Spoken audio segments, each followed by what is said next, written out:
ፍቅር አለቀሰ ፍቅር አለቀሰ። የብሩኬ አፍቃሪ ዝምታዋን ሰበረች። ብሩኬ ተወጋ። ለምን እንደዚህ አይነት ወሬ ማውራት ፈለጉ? እንደዚህ እንዲያወሩ ያደረገቻቸው ልጅ ስትረግማት አደራችሁ። ኦላላ መች እሷ ብላቸው ብቻ። ለማንኛውም እንደ ፍራንክ ነገር ይመስለኛል ሳስበው፣ ሁሉም ተመካክረው እንዲደውሉለት ያደረጉ ይመስለኛል እንጂ ከምንም ተነስተው እንደዛ ያደርጋሉ ብዬ አላስብም። ዝም ብላችሁ ሰው መሳደብ መውቀስ ምናምን። ወይኔ ፈጣሪው ትዕግስቱን ስጠኝ። እንዴት ናችሁ? ደህና ናችሁ? በጣም ደህና ነኝ፣ እግዚአብሔር ይመስገን፣ ክብሩ ይስፋ አለሁ፣ ደህና ነኝ። አንተ ደህና እንደሆናችሁ ባለሙሉ ተስፋ ነኝ። ለዚህ ቻናል ሰብስክራይብ እና ላይክ ማድረግ እንዳትረሱ። ፍቅር አለቀሰ እንባውን አፈሰሰ ማለት አሁን ነው ጋይስ። አይ አሁን እቺን ቡጥ አበባ የሆነ ሴትዮ የብሩኬ ፎንቃ ጠግርሮኛል ብላ እያለቀሰች ነው። እኔ ላልቀስልሽ፣ የኔም ባ ይፍሰስልሽ። ምን ነው ፍቅር ያስለቅሳል። የእውነት ግን እሷን አብላችሁ ነው? የእውነት ቅንብር ነው የሚመስለኝ ሳስበው። እና ይቺ ናት እንዴ ፍቅረኛው? ጋይስ ፍቅረኛው ነበረች እንዴና? እኔ ግን አንዳንዴ ቲክቶክ ላይ ብዙ ጊዜ ያለው ሴቶች ለወንድ በጣም ታለቅሳላችሁ። ለወንድ ሲያለቅሱ ኦ ማይ ጋድ! ምንድነው ለወንድ እንደዚህ ማልቀስ? ወንድ ቢሄድ ወንድ ነው የሚመጣ እያንዳንድሽ ማለት ነው። እና ፍቅር አለቀሰ እንባውን አፈሰሰችው እንባውን እንደ ጉድ። እና ከብሩክ ፍቅር ይዞኛል፣ ስለዚህ እሱን ካላገኘው እንባዬ አይቆምም አለች። እንባዋ እየፈሰሰ ነው እና መድኃኒቴ ብሩክ ነው አለች እኮ። አይ ምስኪን። እና እንደዚህ እያለቀሽ ሁሌ ማታ ማታውን ሮማንቲክ። አሁን ትናንትና አሁን እንደ ፍራንክ ቢሆንም መጨረሻ ላይ ሮማንቲክ ነበረ። አሁን ያን አይተሽ እንዴት ነው የምትችዩ? እንባሽ እንዴት ነው የሚቆመው? ለማንኛውም በሆነ እቃ ነገር አስቀምጪው፣ እንባሽ ጎርፍ ሆኖ ሰው እንዳይወስድ ወይ ደግሞ እንደ አባይ ግድብ ተቀላቅሎ ለኤሌክትሪክ ማመንጫ ይሆናልና ለወንድ አታልቅሱና። እነዚህ ከሚያለቅልቁት አሮጊት አንዷ ትሆናለች። ይሄኔ እዚህ ያሉት አሮጊቶቹ ምናምን አሁን ተስፋ እየቆረጡ ነው። በነገራችን ላይ ብሩኬም እዛ ቤት ይወጣል፣ የሆነ ነገር ይፈጠራል፣ ይጣላሉ ምናምን የሚል ተስፋ ነበራቸው። ግን ተስፋቸው ሙጥጥ ብሏል። ተስፋቸው ተሟጧል። ከዚህ በኋላ ብሩክን እናገኘዋለን የሚል ተስፋ በውስጣቸው ያለ አይመስለኝም። እና አይዞሽ የኔ ውድ አይዞሽ። ምንድነው እንደዚህ የሚያስለቅስሽ? በርበሬን የተቀባሽው ቃሪያ ነው ሚጥሚጣ ነው? ምንድነው እንደዚህ እንባሽን እንደዚህ እንዲወርድ ያደረገው? ዘመድ የሞተብሽ ነው የምትመስይው። እና እንግዲህ ፍቅረኛውም ልትሆን ትችላለች። ምክንያቱም አብርሽና አብሩታ ላይ ነፂ ምን እንዳደረገች ታውቃላችሁና በእርግጠኝነት መምጣቱ አይቀርም ብዬ ነው ማሰቦች። ልጅቷ ማለት ነው ትመጣለች ብዬ አስባለሁ። ከዛ ውጭ ደግሞ ቴዲም ሊሆን ይችላል። ብቻ ይሄ ወሬ ከምን ተነስቶ እንደተወራ ባናውቅም እኔ አንዳንዴ ሳስበው የሆኑ ሰዎች አስበው ሊሆን ይችላል እንደዛ ለማድረግ። ሲቀጥል ደግሞ ሀይሚ ምን አስባ ነው እንደዚህ ሙታማረትበት? ምን ሆና ነው ለታስመስላ የምታወራው ምናምን እያላችሁ ሀይሚ ላይም አንዳንድ አስተያየት ሰጥታችኋል። በነገራችን ላይ እኛ አንዳንዴ በዋሽን ቁጥር መጥፎ ነገር በሰራን ቁጥር የሆነ መላምንት ግምታችን ባስቀመጠን ቁጥር ለነሱ ስራ እየፈጠርንላቸው ነው።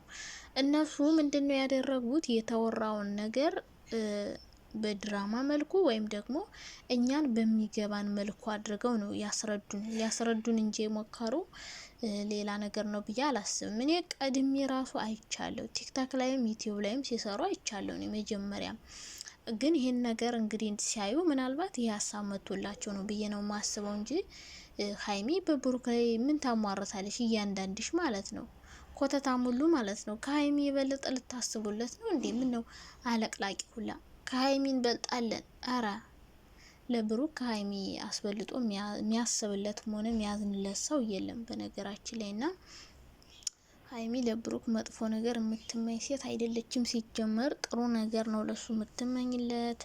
በቃ መልካም ነገር እንዲገጥመው ምንም ነገር እንዳይሆንባት ነው እንጂ እሷ ለሱ መጥፎ ነገር አትመኝም። እንደዛ ያወራችሁ ደግሞ እኛ እንዲገባን ነው።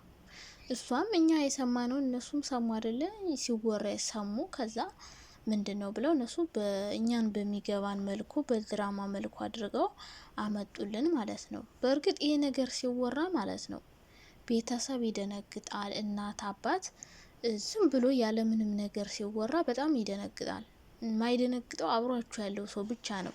ምክንያቱም አብሯችሁ ያለ ሰው እያያችሁ ስለሆነ ሊደነግጥ አይችልም ብዬ ነው የማስበው። ከዛ ውጭ ከእናንተ ርቆ የሚኖር ሰው ቤተሰብ፣ እህት፣ ወንድም ከሆነ ይህን ነገር ሲያይ እውነት ስለሚመስላቸው ይደነግጣሉ። ምንም ጥያቄ የለውም ማለት ነው። እና ቤተሰብ ይደነግጣል ይባላል አንዳንዴ የሆነ ለቪውም ሆነ ለላይክ የሆነ ነገር ስትሰሩ ማለት ነው ዩቲዩብ ላይ ገና ቪው ያመጣልኛል ላይክ ያመጣልኛል ብላችሁ መጥፎ ነገር ማውራት የለባችሁም ብዬ ነው ማስበው። ማውራት ያለባችሁ ባያችሁት ነገር ላይ አስተያየት መስጠት ምናምን ብትመኙ እንኳን ጥሩ ነገር እኮ ይወራል። ብዙም ይወራ ነገር አለ።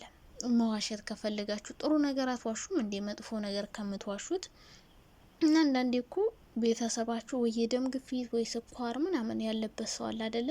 እንደዚህ አይነት ነገር ሲሰማ በድንጋጤ ራሱን ስቶ ሊወድቅ ይችላል። ይህን ማሰብ አለባችሁ ስለ አንድ ሰው መጥፎ ነገር ስታወሩ ማለት ነው። በእርግጥ አንዳንዴ ትልልቅ ሰዎች ሶሻል ሚዲያ በደንብ አይጠቀሙም ኢትዮጵያ ውስጥ ምናምን እንጂ እንደዚህ እንደኛ 10 ተጥደው ኦንላይን የሚውሉ አይነት ሰዎች ቢሆኑ ቤተሰብ በጣም ይደነግጣል። ይህን ነገር ሳይገብቷቸዋል አይደለ? እና አንዳንዴ የምታወሩትን ነገር ተጠንቀቁ። ሲቀጥል ደግሞ ምንም ነገር ሲፈጠር ምንም ነገር ሲሆን ሀይሚ ላይ የምትለድፉትን ነገር አቁሙ። ሴቶች አታሽቃብጡ ማለት ነው። ከሀይሚ በላይ ለሱ ስለማታስቡለት ሀይሚ ምን ያስማ ነው እንደዚህ እውነት አስመስላ የምታወራው? ምንድነው የምታማረትበት ምናምን እንደዚህ የምትሉ እሷ በቃ የተወራውን ነገር ለኛ አወራችን ካላስ አለቀ።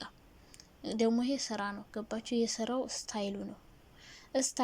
ብዙ ሰው እንዲመለከት የሆነ ቅመም ጨመር ማድረግ አለባችሁ እንጂ ዝም ብላችሁ አይደለም የምታቀርቡት። ዋናው የመጨረሻው ውጤቱ ደህና መሆኑ እንጂ እሷ ስላወራች እሱ የሆነ ነገር ይሆናል ማለት አይደለም። ደግሞ እንደዛ ሊያደርጉ ነበረ። ለሰው መጥፎ ነገር አታስቡ አትመኙ እንጂ ያለች እንደዚህ ሆነ ብላ 100% ብላ ከው የሚያደርግ ነገር አይደለም እየተናገረችው እና አላቅላቂዎች አጨብጫቢዎች ምናምን ከሷን በልጣለን ምናምን የምትሉ ሰዎች ዝም ብላችሁ አርፋችሁ ስራችሁን ብትሰሩ ይሻላችኋል። ለሀይሚም ከቡራ የሚበልጥ አታገኝም፣ ብሩኬም ከሀይሚ የሚበልጥ የሚያስብላት አታገኝም። ስለዚህ ማለቅለቅ ማጨብጨብ ምናምን ቢቀርባችሁ ይሻላል ብዬ ነው ማስበው። ከዛ ውጭ ግን አጨብጭባችሁ አለቅለቃችሁ ትቀራላችሁ እንጂ ሀይሚ እንደዚህ ያለች ብላችሁ ብሩክን የሆነ ነገር ብላችሁ ወይ ብሩክ ሊወዳችሁ ወይም ደግሞ የሆነ ደህና ሰው መባል ፈልጋችሁ እንደዛ አታድርጉ። ሌላ ነገር ይጠራል። ዞሮ ዞሮ ማን እንዳወራው ከየት እንደተነሳ ፍራንክም ከሆነ የእውነት ሀይሚ እንደዛ ደውላችሁ እንደዚህ በሉት ብላቸው ከሆነ ይጠራል፣ ፓርትቱ ይኖረዋል። እንደዛ ካላለቻቸው ግን እነሱ ከምንም ተነስተው እንደዛ ሊሉት አይችሉም። የሆነ ያዩት ወይ የሰሙት ምናምን ነገር ይኖራል ብዬ ነው የማስበው። ፍራንክ ከሆነ ግን ሀይሚ ደውላ እንደዚህ በሉትና ከዛ እኔ እንደዚህ ላደናብረው ብላ ሊሆን ይችላል። ገብቷቸዋል አይደለ?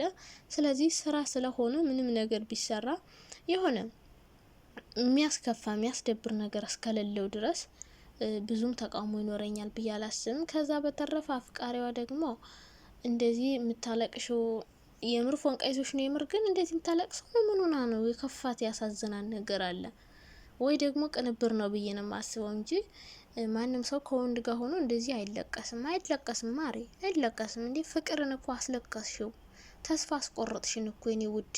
ምንድነው የኔ ያክል እንባሽን እንደዚህ የምታዘሪው?